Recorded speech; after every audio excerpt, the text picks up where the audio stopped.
Episode 5. 10 missing persons in the last month, for the whole city. You call that a problem? Interior, company office, morning. Deconstructed Man and Moran are in plain clothes, waiting in the office overlooking the grand crystalline floor of Brontay's employer. Moran is on his feet, scanning the floor. You might think you've got the T-shirt, lad, being from New York and all that. Deconstructed Man picks his teeth, lounging on the sofa. Oh, I'm new to all this British police work, boss. Please, teach me. Susan Pollard, an uptight 52, watches the both of them. Moran shoots Deconstructed Man a citric glance. The door swings open.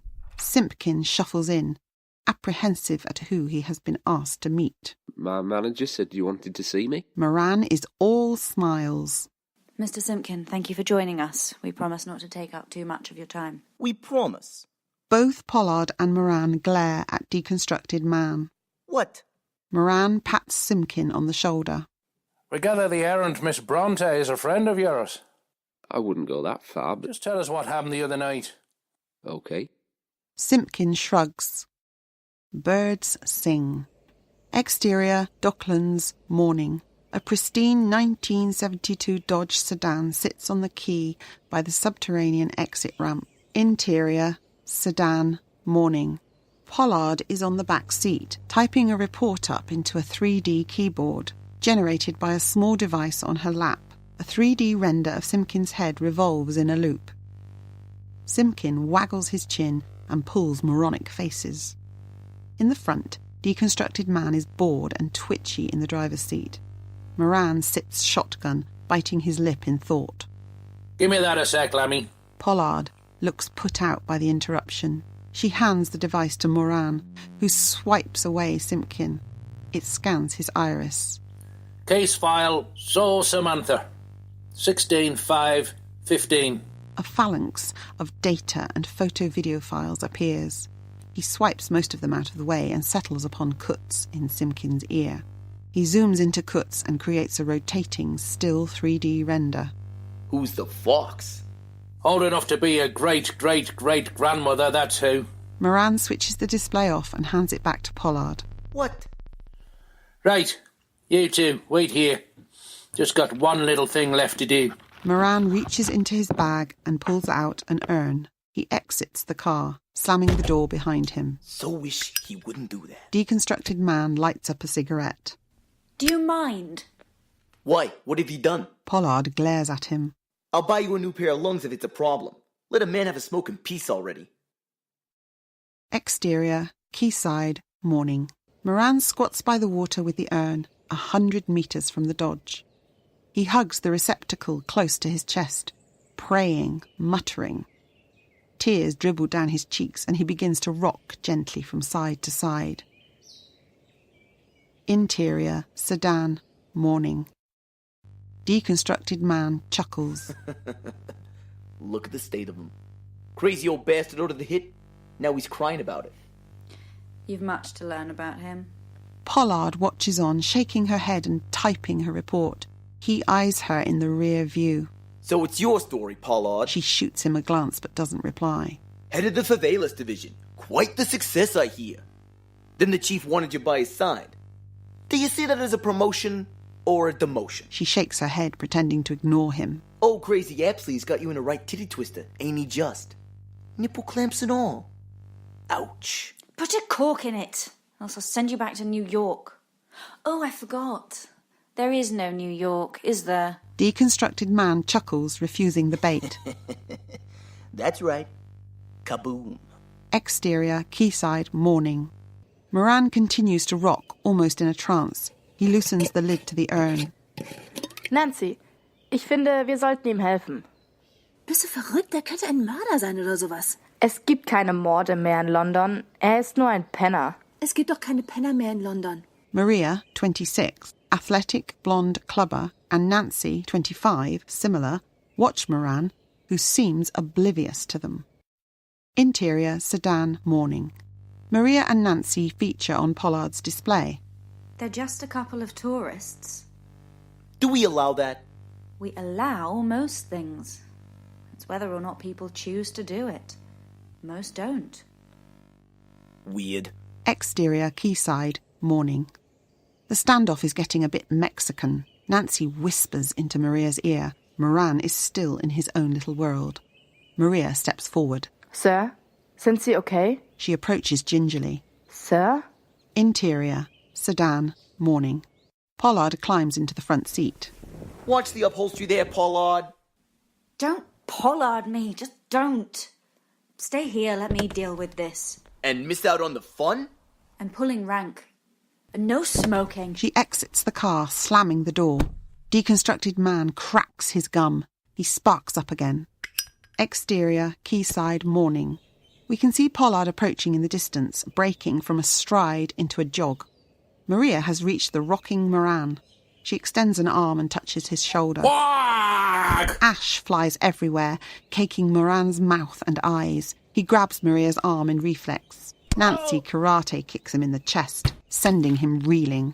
Nancy, warum hast du das gemacht? Hat dich angegriffen. Ladies. They turn and look at Pollard. Moran slowly gets to his feet, winded. For a beat, everything is still. Maria and Nancy look at each other, none the wiser. A white electric flash. Both women drop to the ground, spasming, blue sparks dancing over their bodies. Pollard is gobsmacked. Deconstructed Man holds a stun gun, cigarette hanging from his bottom lip. Exterior, Docklands, morning. Pollard finishes packing the two women into the back of the Dodge. Deconstructed Man leans on the bonnet. She leers at him, furious. What's with the face? Taking a sledgehammer to crack a nut. Well, it worked. The nut was cracked. Is it possible to be a psychopath and an idiot at the same time? Of course it is. You're an American. That's racist. Pollard slams the boot, much to his derision. For the 100th time, careful with the car. She face palms. Moran squats like a toad, still in a daze, caked in ash. He upends the empty urn before tossing it into the dock. Something occurs to Deconstructed Man. Hey, what if one of them shits herself in my car? You just zapped them, you prick. How do you think that's going to look if we write this up? They just ruined the funeral of the greatest star since friggin' Elvis. What did you expect, Pollard? I've got a Jesus balls awful headache, so I have. Moran claps Deconstructed Man on the shoulder. You did the right thing, Sonny. They ruined a very special moment for me.